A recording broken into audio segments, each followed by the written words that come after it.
अस्सलामुअलैकुम। कभी सोचा है कि इस्लाम के वो कौन से बुनियादी सवालात हैं जो हमारे अकीदे की असल बुनियाद हैं? आइए आज मिलकर कुछ ऐसे ही अहम सवालात और उनके गहरे जवाबात को तलाश करते हैं जो ईमान को समझने और मजबूत करने में हम सबकी मदद करेंगे। तो देखिए, इस सफ़र में हम सबसे पहले कुछ बुनियादी सवालात से शुरू करेंगे। फिर ज़िंदगी के बाद के सफ़र पर नज़र डालेंगे, सबसे कीमती अमाल के बारे में जानेंगे, अल्लाह की रहनुमाई और रहमत पर बात करेंगे, और आखिर में एक पायदार मिरास के तसव्वुर पर गौर करेंगे। तो चलिए शुरू करते हैं पहले हिस्से से, अहम इस्लामी सवालात। आइए इन बुनियादी तालीमात को समझते हैं जो हमारे ईमान की जड़ हैं। देखिए, इस्लामी तालीमात का जो बुनियादी मकसद है ना, वो इंसान की ज़िंदगी को बेहतर बनाना है। ये सिर्फ चंद अकायद नहीं है, बल्कि ये तो एक मुकम्मल ज़ाब्ता हयात है जो हमें सुकून और एक वाज़े मकसद फराहम करता है।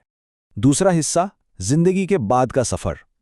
अब हम एक ऐसे मौजू पर बात करेंगे जो हम सबको सोचने पर मजबूर कर देता है कि मौत के बाद हमारा सफ़र कहाँ जाता है। तो सोचिए, इस अनदेखे सफ़र का सबसे पहला और सबसे अहम मरहला क्या होगा? मरने के बाद इंसान से कब्र में सबसे पहला सवाल कौन सा पूछा जाएगा? तो इस गैब के सफ़र में सबसे पहला सवाल पूछा जाएगा, तुम्हारा रब कौन है? ये एक बुनियादी सवाल है जिसका जवाब हमारी पूरी ज़िंदगी की अक्कासी करता है।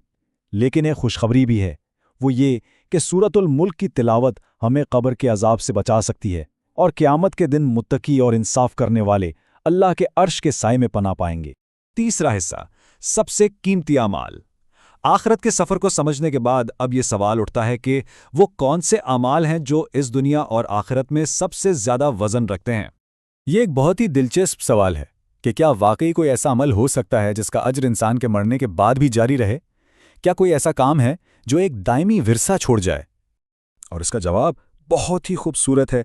3 आमाल ऐसे हैं। एक है सदका जारिया, यानी ऐसा सदका जिसका फ़ायदा लोगों को लंबे अरसे तक मिलता रहे, जैसे कुआं खुदवाना या कोई दरख्त लगा देना।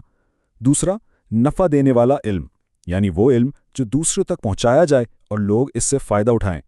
और तीसरा, नेक औलाद की दुआ जो अपने वालिदैन के लिए दुआ करती रहे। तो अमाल के तराजू में वो कौन सा एक अमल है जो सबसे ज़्यादा वज़नी होगा? क्या वो नमाज है, रोज़ा है, या कुछ और इसका जवाब शायद हैरान कर दे। कितना सादा और गहरा है अच्छा इखलाक। दूसरों के साथ हमारा बर्ताव, हमारी ईमानदारी और आजिज़ी, यही वो चीज़ें हैं जिनकी अहमियत सबसे ज़्यादा है। यहाँ सदक़े की ताकत को एक कितनी खूबसूरत मिसाल से वाज़े किया गया है। सदका गुनाहों को ऐसे मिटा देता है जैसे पानी आग को बुझा देता है। ये न सिर्फ एक नेक अमल है बल्कि रूहानी पाकीज़गी का एक बहुत बड़ा ज़रिया भी है। ठीक है, अब एक और अहम सवाल, अल्लाह को सबसे ज़्यादा पसंदीदा अमल कौन सा है? क्या ये कोई बहुत बड़ा काम है या कोई छोटी सी नेकी? अल्लाह को वो अमल सबसे ज़्यादा पसंद है जो पाबंदी से किया जाए, भले ही वो कितना ही छोटा क्यों ना हो। एक बार किया गया बड़ा काम उतना कीमती नहीं जितना रोज़ाना किया जाने वाला छोटा नेक अमल। इस्तिकामत, यही असल कामयाबी है। चौथा हिस्सा, हिदायत और इलाही रहमत। नेक अमाल की कोशिश के बावजूद हम इंसान हैं, ख़ता हो जाती है। तो आइए अब अल्लाह की रहनुमाई और उसकी बेपनाह रहमत पर बात करते हैं। ये एक ऐसा सवाल है जो बहुत से लोगों के दिलों में पैदा होता है। क्या कोई ऐसा गुनाह है जिसे अल्लाह कभी माफ़ नहीं करेगा? क्या उसकी रहमत की कोई हद है? इसका जवाब सच्ची तौबा में छुपा है। सच्ची तौबा का मतलब है हकीकी पछतावे के साथ अल्लाह की तरफ पलटना। जब तौबा सच्ची हो तो कोई गुनाह इतना बड़ा नहीं कि माफ़ न किया जा सके। ये याद रखना चाहिए कि अल्लाह की रहमत उसके गज़ब पर हमेशा हावी रहती है। तो ज़िंदगी की मुश्किलात और चैलेंजेस में एक मोमिन के पास सबसे ताकतवर हथियार या सहारा क्या है? जवाब बहुत सादा और गहरा है, दुआ। दुआ एक मोमिन का सबसे ताकतवर हथियार है। ये अल्लाह से बराह रास्त राब्ते का ज़रिया है जिससे सुकून और मदद हासिल होती है। कुरान मजीद में एक ऐसी सूरत है जिससे एक ख़ास मुकाम हासिल है। तो कौन सी सूरत है जिससे कुरान का दिल कहा जाता है?